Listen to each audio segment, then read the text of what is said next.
Ce week-end, nous partons du côté de la Floride, plus précisément à Miami pour le Grand Prix de Miami 2024. Salut tout le monde, j'espère que vous allez bien, j'espère que vous êtes en forme.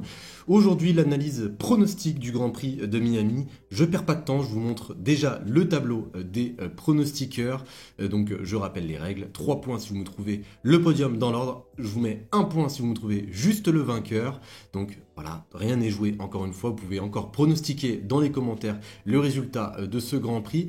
Les amis, aujourd'hui on se retrouve pour l'analyse pronostique. Dans un premier temps, on va faire un petit point très rapide sur le circuit. Puis ensuite, on va s'intéresser aux écuries, notamment aux évolutions. Parce qu'il faut savoir que le Grand Prix de Miami sera probablement le premier Grand Prix où on pourra peut-être voir certaines évolutions, puisqu'il y a 2 Grands Prix où les évolutions sont attendues. Il y a Miami et logiquement Imola, notamment pour Ferrari. Donc on va faire un point sur toutes les écuries et ensuite je vais vous donner mon pronostic comme d'habitude. On perd pas plus de temps, n'oubliez pas le petit like, le petit abonnement, ça me fait toujours plaisir et ça me montre que vous aimez les vidéos et on est parti.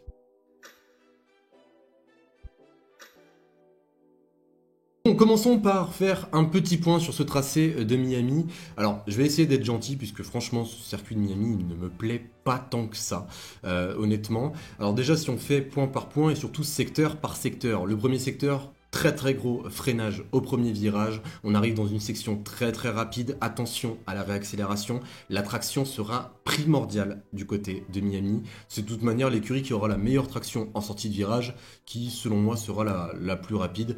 Je regarde Red Bull un petit peu de loin, mais je vais y revenir.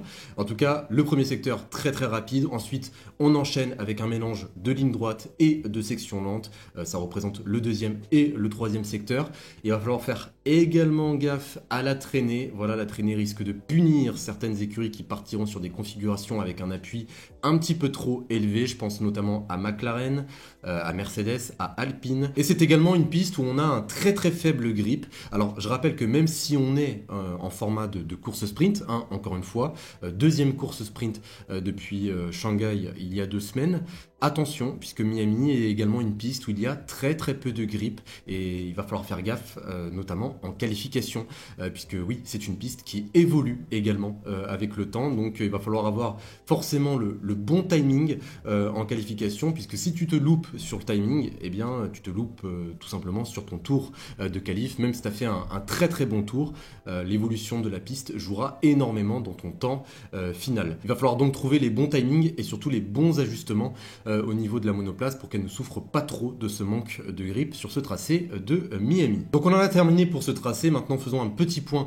des écuries. Alors il y a certaines écuries que je vais passer assez rapidement puisqu'elles vont être présentes, elles vont être très fortes, comme par exemple Red Bull. Alors la Red Bull, déjà avant toute chose, voilà, on va quand même revenir sur l'énorme news d'hier. Oui, Adrian Newey a décidé de quitter Red Bull. Je ne vais pas plus vous en parler puisque j'ai déjà fait une vidéo sur le sujet, donc je vous invite à aller la voir si le sujet vous intéresse. Je vous invite même fortement à aller la voir puisqu'on se pose énormément de questions concernant l'avenir de Red Bull, l'avenir d'Adrian Newey. Vous pourrez aller la voir juste après si vous en avez l'envie, bien évidemment. Donc ça, on va mettre ça de côté pour le moment, mais on va un petit peu plus s'intéresser à la RB20. Alors je m'attends à ce que la RB20 soit plutôt à l'aise sur ce tracé. Comme je l'ai dit un petit peu plus tôt, c'est l'écurie qui aura le plus de traction qui s'en sortira forcément le mieux. Et la RB20, elle a énormément de traction. Elle est très à l'aise dans les sorties de virage. Juste pour vous donner une petite info, l'année dernière, si je me rappelle bien, c'était Max Verstappen qui était le plus rapide dans le premier secteur.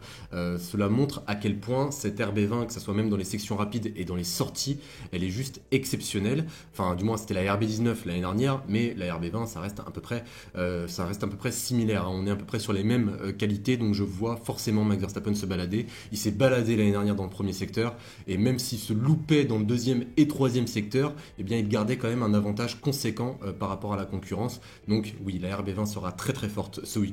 Et mis à part les virages, même dans les lignes droites avec le DRS, ça va faire extrêmement mal. Donc je les vois en tant que grands favoris encore une fois. On continue avec Ferrari. Alors Ferrari, je ne vais pas longuement vous en parler puisque la très grosse évolution de Ferrari avec la Ferrari SF24 évoluée devrait arriver à Imola, même si on pourrait peut-être anticiper certaines pièces. Voilà, il y a certaines pièces qui pourraient d'ores et déjà arriver du côté de Miami, notamment une évolution concernant le fond plat de cette SF24. Ça reste encore une fois à confirmer, bien évidemment, mais mis à part cela, encore une fois, je vois Ferrari comme la deuxième force du plateau. Je les vois encore s'en sortir, donc logiquement, je m'attends à un très très bon week-end. Et juste un petit détail, voilà, qui est pas très très important, mais vous me direz ce que vous en pensez, voilà, de cette livrée spéciale Miami. Je m'attendais à mieux, quand même, pour être un petit peu, ouais, pour être un peu honnête, je m'attendais à mieux. Franchement, je comprends pas cette. Je m'attendais à un petit peu plus de bleu. Voilà, j'aurais aimé que Ferrari nous surprenne un petit peu. Bon, après, ça reste qu'un détail. On continue avec Mercedes. Alors Mercedes, il devrait rapporter des évolutions. Alors, excusez-moi d'avance si à chaque fois je dis il devrait, nanani, nanana. C'est juste que je tourne, on est le mercredi soir. Voilà, je n'ai pas encore vu les monoplaces, puisque je dois absolument vous sortir les vidéos analyses, histoire que vous ayez le temps d'au moins mettre votre pronostic. Donc à chaque fois, je prends bien sûr les informations qui sont données par les écuries. En tout cas, concernant Mercedes, certaines évolutions au niveau des sidepods qui seraient modifiés. L'objectif de Mercedes était également d'améliorer l'efficacité aérodynamique de la W15 et d'améliorer surtout l'écoulement d'air de la W15. Donc il devrait y avoir également des changements au niveau du fond plat, au niveau des bords du fond plat pour améliorer en fait la fluidité de l'air sur les côtés de la monoplace. Donc c'est quelque chose qui a normalement été fait pour ce Grand Prix de Miami. Donc si vous voyez quelques changements sur les côtés de cette W15, c'est tout à fait normal. Et on pourrait également avoir un nouvel aileron arrière qui pourrait faire son apparition du côté de Miami. Mais bon, cela reste à confirmer. Maintenant, si on parle de performance pure, Miami est un circuit, comme je l'ai dit, qui reste très très piégeux. Et bon, les qualités, les faiblesses de la W15, je pense que vous les connaissez déjà. Les qualités résident dans les virages lents et les faiblesses dans les virages rapides. Donc il va falloir que Mercedes maximise le deuxième et troisième secteur. Après sur les lignes droites, c'est pas non plus catastrophique. Voilà, c'est pas non plus à l'image de McLaren ou d'Alpine ou même d'Aston Martin qui souffre d'une traînée quand même assez excessive. La Mercedes s'en sort très très bien. Je trouve en termes de vitesse de pointe, j'ai rien qu'à vous rappeler Jeddah où Piastri avait mis 20-25 tours à essayer de doubler Lewis Hamilton sans y parvenir. Donc voilà, ça montre quand même que cette Mercedes W15 a des qualités. Après, je me suis habitué à ce que Mercedes rôde autour des P5, P6, et je pense qu'il va falloir qu'on s'habitue, puisque c'est désormais probablement la quatrième force du plateau, même derrière McLaren. Donc je m'attends quand même à un bon week-end, avec une course de sprint. Peut-être que Mercedes réussira à nous surprendre. On continue avec McLaren. Alors McLaren, eux, ils devraient rapporter des mises à jour plutôt importante pour ce Grand Prix de Miami. En fait, le package va tout simplement se diviser en deux. Voilà, d'après Andrea Stella.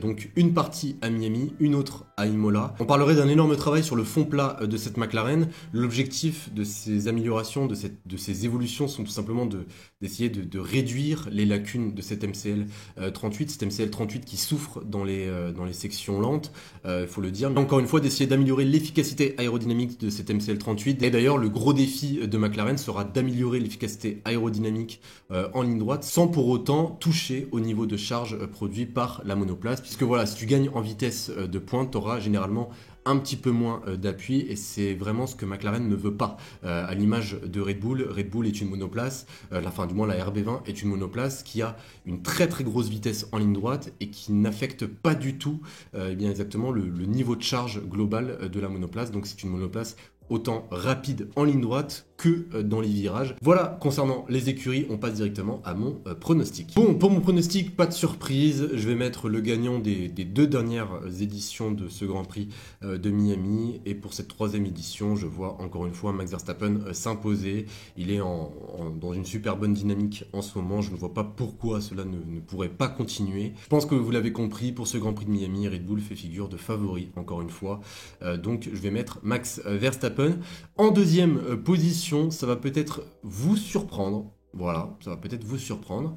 Mais je vais mettre Sergio Pérez. Oui, Sergio Pérez, on ne parle pas beaucoup de lui, mais il fait un très très bon début de saison.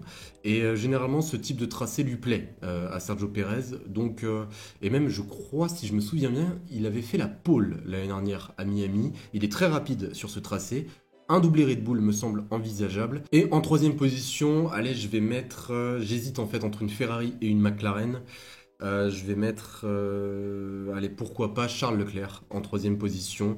J'hésitais énormément entre Charles Leclerc, Carlos Sainz et Lando Norris, pour tout vous dire. Pour moi, ça va se jouer, je pense, entre ces trois-là. Charles, s'il ne fait pas d'erreur en qualification, il a tendance à énormément pousser sa Ferrari sur ce tracé. Et s'il ne fait pas d'erreur en qualification, je le vois peut-être prendre l'ascendant, notamment sur son coéquipier, même si Carlos Sainz reste, encore une fois, extrêmement dangereux.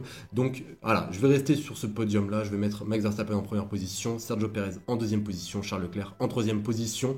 Pas de surprise pour cette fois-ci. Il y a 2 semaines, j'avais mis une surprise et ça n'avait pas du tout fonctionné. Au final, je vais rester sur quelque chose de logique pour ce Grand Prix de Miami. En tout cas, on en a terminé pour cette vidéo. Analyse pronostic. Sur ce, n'oubliez pas de laisser votre plus gros like si vous avez aimé, de vous abonner si ce n'est pas déjà fait. Vous êtes pratiquement plus de 60% à regarder mes vidéos et vous n'êtes toujours pas abonné. Donc abonnez-vous, croyez-moi, vous ne serez pas déçus. Je vous souhaite un excellent week-end, une très très bonne fin de semaine. Prenez soin de vous et je vous retrouve dimanche. Salut tout le monde.